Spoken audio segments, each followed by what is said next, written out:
Hello everyone. अगर हम present time की बात करें यूपी स्कॉलरशिप के अंदर आप लोगों को कुछ प्रॉब्लम्स यहाँ पर देखने को मिल रही होंगी। एक प्रॉब्लम तो ये है जो सबसे बड़ी प्रॉब्लम थी कि यहाँ पर हम अपना फ्रेश रजिस्ट्रेशन नहीं कर पा रहे हैं या रिन्यू नहीं कर पा रहे हैं क्योंकि डेट एक्सटेंडेड को लेकर के यहाँ पर बहुत सारे डाउट्स बने हुए थे। तो इस चीज को भी मैं यहाँ पर क्लियर करूंगा और जो भी नोटिस मैंने आपके सामने रखा था इससे पहले वाले सेशंस में या लाइव सेशन में उसके बारे में मैं बात करने वाला हूँ और एग्जैक्टली क्या इन्फॉर्मेशन है समाज कल्याण विभाग की तरफ से। देन उसके बाद जो मेजर डाउट बच्चों को आ रहा है वो आ रहा है फी क्लेम को लेकर के। कुछ बच्चे बोल रहे हैं कि सर हमारा जो स्टूडेंट क्लेम फी है वहां पर कुछ भी नहीं आ रहा है, ब्लैंक शो कर रहा है।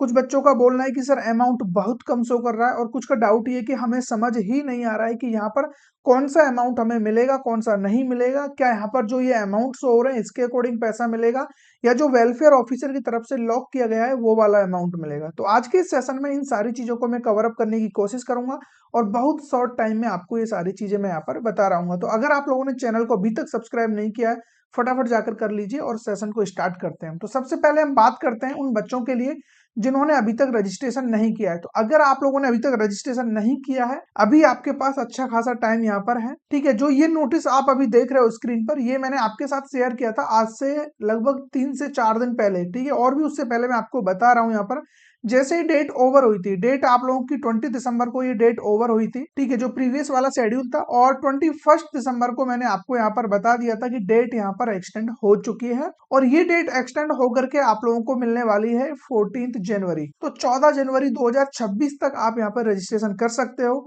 जिन बच्चों को वी आर सॉरी वाला प्रॉब्लम फेस करने को मिल रहा था जब वो रजिस्ट्रेशन करने जा रहे थे तो वी आर सॉरी वाला प्रॉब्लम आ रहा था, अब वो प्रॉब्लम आपको नहीं मिलेगा, ठीक है। मैंने अभी थोड़ी देर पहले ही लाइव सेशन किया था उसमें मैंने लाइव रजिस्ट्रेशन करके दिखाया है, तो आप रजिस्ट्रेशन कर पाओगे। अदरवाइज वो सेशन जा करके देख लेना, सारी चीजें यहाँ पर क्लियर हो जाएंगी। तो जो बच्चा अभी तक रजिस्ट्रेशन नहीं कर पाया है, जो बच्चा अभी तक रिन्यू नहीं कर पाया है और अगर आप अपना जो इनकम सर्टिफिकेट है वहां पर फादर का इनकम सर्टिफिकेट लगाना चाहते हो तो वो सारी चीजें अभी आप यहाँ पर कर पाओगे। उसके लिए टाइम मैंने ऑलरेडी आपको बता दिया, 14 जनवरी ये होने वाला है। जनरल, ओबीसी और माइनॉरिटी वाले बच्चों के लिए ये अपडेट है क्योंकि एससी एसटी वाले बच्चों के लिए ऑलरेडी ये डेट पहले से ही बढ़ी हुई है तो उनको तो डेट एक्सटेंशन की कोई जरूरत है नहीं। 11th 12th वाले बच्चों के लिए कोई डेट एक्सटेंड नहीं हुआ, ये चीज मैं आपको क्लियर कर देता हूँ। उनके लिए डेट ओवर है और वो उसी तरीके से देखने को आपको मिलेगी। अब देन यहाँ पर बात करूं मैं जो अपने लिए नेक्स्ट स्टेप जो आने वाला है, जो काम की चीजें हैं वो है यहाँ पर जो द्वितीय चरण में, फर्स्ट फेज की मैं बात नहीं कर रहा हूँ, उसके अकॉर्डिंग चीजें नहीं हो रही है। तो सेकंड फेज में मैं सीधा आ जाता हूँ एनआईसी द्वारा स्क्रूटनी पॉइंट नंबर 17। तो यहाँ पर ये जो प्रोसेस है ये होगा आपका 28 जनवरी से लेकर के 9 फरवरी। तो 28 जनवरी से 9 फरवरी तक ये स्क्रूटनी आपकी हो रही होगी और यहाँ पर आपको दिख जाएगा कि अगर कोई प्रॉब्लम है आपके जो भी स्कॉलरशिप फॉर्म है तो वो सारी प्रॉब्लम आपके लॉगिन पर और जनपदीय लॉगिन पर सभी जगह पर ये डेटा उपलब्ध हो जाएगा। तो वहां से आप चेक कर पाओगे। अगर कुछ भी करेक्शन है तो करेक्शन के लिए यहाँ पर टाइम दिया गया 10 फरवरी से लेकर के 13 फरवरी तक का टाइम है। इस टाइम ड्यूरेशन में आप अपने फॉर्म में करेक्शन कर सकते हो अगर कोई भी करेक्शन आता है तो। इतना क्लियर हो गया। अब हम बात कर लेते हैं यहाँ पर जिन बच्चों को प्रॉब्लम आ रहा है यहाँ पर फी क्लेम को लेकर के। तो यहाँ पर बहुत सारी प्रॉब्लम्स आ रही होंगी। देखो जो सबसे जेन्युइन तरीका है फी क्लेम का और जो आना चाहिए सबसे प्रॉपर वे में वो ये वाला है जो अभी आप स्क्रीन पर देख पा रहे होंगे। यूनिवर्सिटी, देखिए यहाँ पर देखिए आप college university as an institute. तो ये जो ऑप्शन है फर्स्ट वाला जो कॉलम है ये बेसिकली कॉलेज के रिगार्डिंग होता है। मान लो आपने किसी कॉलेज में एडमिशन ले रखा है, ठीक है, और वो कॉलेज किसी ना किसी यूनिवर्सिटी के अंडर एफिलेटेड होगा तो यहाँ पर जो अमाउंट लॉक किया गया है बेसिकली ये कॉलेज की तरफ से है। अगर आपका कॉलेज मतलब जहां भी आप पढ़ रहे हो किसी यूनिवर्सिटी में पढ़ रहे हो तो यूनिवर्सिटी तो किसी अनदर यूनिवर्सिटी से एफिलेटेड नहीं होती है, वो अपने आप में यानी कि इंडिपेंडेंट बॉडी है यूनिवर्सिटी। तो अगर आप यूनिवर्सिटी में हो तो ये अमाउंट आपको जो शो होगा वही आपको सेकंड पॉइंट पे शो होगा। अब जैसा कि ये डेटा आप देख रहे हो ये एक यूनिवर्सिटी में बच्चा पढ़ रहा है जिसका डेटा मैं आपके सामने रख रहा हूं। उसके बाद अब हम बात करें यूनिवर्सिटी एफिलेटेड डेटा जो कि सेकंड पॉइंट पे आप देखोगे यहाँ पर ये अमाउंट लॉक किया गया 196,000। अगर मैं बात करूं वेलफेयर ऑफिसर यहाँ से भी 196,000, स्टूडेंट की तरफ से जो क्लेम किया गया 196,000, प्रॉपर सभी का डेट यहाँ पर मेंशन किया गया है। अब बच्चों के में प्रॉब्लम्स क्या है, अगर इस तरीके से शो हो रहा है तो बच्चे को प्रॉब्लम ही नहीं है और ना ही वो इस चीज को इतना ज्यादा सोचेगा अगर इस फॉर्मेट में डेटा बच्चे को देखने को मिल रहा है। लेकिन प्रॉब्लम बच्चों को आ रहा है जब इस तरीके से डेटा देखने को मिल रहा है। जैसा कि यहाँ पे आप देखोगे यहाँ भी कोई प्रॉब्लम नहीं है, डेट वगैरह सब कुछ मेंशन है, सारे अमाउंट लॉक है, फी क्लेम वगैरह सब कुछ अमाउंट भी सेम है इस स्क्रीनशॉट में आप देखोगे। देन जब आप यहाँ पर आओगे तो इधर अब आपको प्रॉब्लम्स यहाँ पर दिखना शुरू हो जाएंगी। अब यहाँ अगर देखोगे तो क्लेम फी जो स्टूडेंट वाला सेक्शन है पॉइंट नंबर 4, ये वाला जो अमाउंट है यहाँ पर कुछ भी शो नहीं किया गया है, ब्लैंक यहाँ पर शो कर रहा है, ना ही यहाँ पर डेट मेंशन है, क्योंकि ये डेटा शो नहीं कर रहा है तो डेट आने का कोई पॉसिबिलिटी बन ही नहीं रही है। ठीक है, एक ये वाला प्रॉब्लम हो गया। अमाउंट चाहे भले तीनों जगह सेम है बट नीचे यहाँ पर अमाउंट शो नहीं हो रहा है।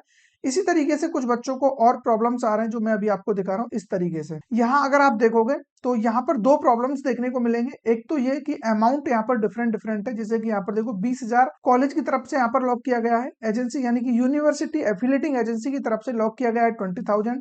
ठीक है, वेलफेयर ऑफिसर की तरफ से जो अमाउंट लॉक हुआ है वो है 14,000 रुपीज। देन यहाँ पर स्टूडेंट की तरफ से जो फी क्लेम की गई है वो है 8,000 और यहाँ पर भी डेट मेंशन नहीं है। ठीक है, ये प्रॉब्लम आ रहा है। जिस तरीके से भी मैं आपको ये चीजें दिखा रहा हूँ, अगर इनमें से कोई भी प्रॉब्लम आपका आ रहा है तो इसके लिए आपको बिल्कुल भी टेंशन में नहीं आना है। पहली बात देखिए, यहाँ पर अगर आपको कोई भी ये बोल रहा है कि इनमें से जो सबसे कम अमाउंट है वो आपको मिलेगा, तो इस हिसाब से तो अगर यही सच है कि जो इनमें कम अमाउंट है वो आपको मिलेगा, तो उस तरीके से तो फिर इस बच्चे को ये 196,000 रुपीज मिलना चाहिए, क्योंकि यहाँ पर सभी अमाउंट इक्वल है। ठीक है, तो पहले अपने माइंड में ये चीज क्लियर करिए कि ये जो अमाउंट आप देख रहे हो, कोई भी अमाउंट यहाँ पर देख रहे हो, इनमें से आपको मिलेगा स्कॉलरशिप, ये कोई गारंटी नहीं है इस बात की। हाँ, अगर यहाँ पर आपकी फीस ही अंडर 10,000 है तब यहाँ पर हम बोल सकते हैं कि इतना अमाउंट आपको मिल जाएगा। अदरवाइज देखो, यहाँ पर सिंपल सा फंडा है, अगर स्टूडेंट का फी क्लेम यहाँ पर शो नहीं हो रहा है तो इसके पीछे ना तो ये रीजन है कि स्टूडेंट ने फी क्लेम नहीं किया है, क्योंकि जब तक आप अपना फी वहां पर नहीं डालोगे तब तक वो प्रोसेस आगे बढ़ेगा ही नहीं, आपका रजिस्ट्रेशन कंप्लीट होगा ही नहीं। इतना आप भी समझ रहे होंगे।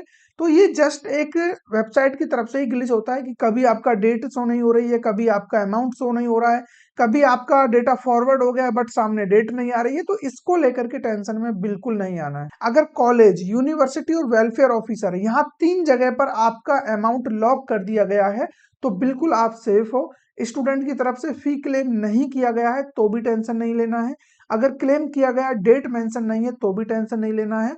और ओवरऑल कहने का मतलब ये है कि यहाँ पर जो भी अमाउंट आपको शो किया गया है इससे आपकी जो स्कॉलरशिप है मतलब इतनी नहीं आती है, लेकिन इसके अकॉर्डिंग आपको स्कॉलरशिप मिलती है कि कितना परसेंट आपको फी रिइंबर्समेंट मिलना है, कितना रुपीज आपको स्कॉलरशिप मिलना है, वो सारी चीजें जो यूपी स्कॉलरशिप की वेबसाइट के अकॉर्डिंग यानी कि एनपीसीआई से जब पीएफएमएस सॉफ्टवेयर से आपका डेटा उठाया जाता है या वेरिफिकेशन होता है उसके अकॉर्डिंग आपको यहाँ पर फिक्स जो भी निर्धारित किया जाता है उसके अकॉर्डिंग स्कॉलरशिप आता है। यहाँ पर अमाउंट लॉक होना जरूरी है, मास्टर डेटा में आपका फीस आना चाहिए कि नॉन रिफंडेबल अमाउंट आपका कितना जाता है। कॉलेज वाले अपना फीस यहाँ पर लॉक कर दिए हैं, यूनिवर्सिटी वाले अपना अमाउंट डाल देते हैं। देन जो वेलफेयर ऑफिसर है उनके पास भी डेटा होता है सभी बच्चों का बोले या फिर हर एक कॉलेज का, हर एक ब्रांच का डेटा उनके पास होता है, क्योंकि कॉलेज अपनी रिपोर्ट सबमिट करता है जब स्कॉलरशिप के लिए वो रजिस्टर करता है यूपी स्कॉलरशिप की वेबसाइट पर। जैसे हमारे लिए एक वेबसाइट होती है ऐसे ही कॉलेज और यूनिवर्सिटी के लिए भी एक वेबसाइट होती है यूपी स्कॉलरशिप के पोर्टल पर, वो रजिस्टर करते हैं तो वहां वो अपने सारे अमाउंट डिसाइड करते हैं, बताते हैं गवर्नमेंट को कि हम इस कोर्स के लिए इतना फी चार्ज करते हैं। तो वेलफेयर ऑफिसर के पास वही डेटा होता है और उस डेटा को वो यहाँ पर प्लेस कर देते हैं।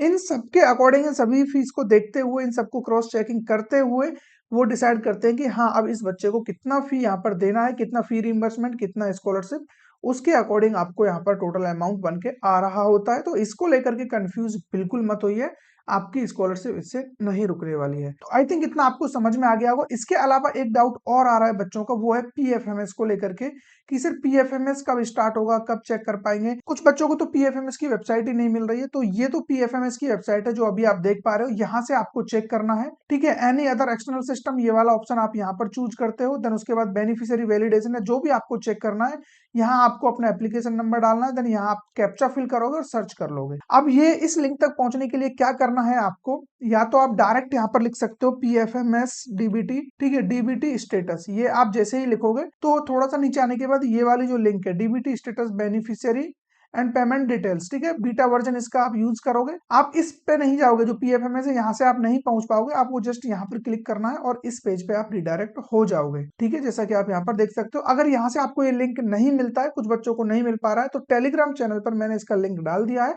वहां से डायरेक्ट आप यहाँ पर पहुंच जाओगे। तो आई थिंक अब आपको ये प्रॉब्लम नहीं आनी चाहिए किसी भी बच्चे को, ठीक है। अगर फिर भी आपके मन में कुछ भी डाउट आ रहा है तो कमेंट बॉक्स हमेशा की तरह ओपन है, यहाँ आकर के आप अपना क्वेश्चन पूछ सकते हो। मैं कोशिश करूंगा विद इन टाइम उसको यहाँ पर कवर करूं, अदरवाइज किसी न किसी लाइव सेशन में या वीडियोस के माध्यम से आपको जितने भी क्वेश्चन है उनके आंसर यहाँ पर मिल जाएंगे।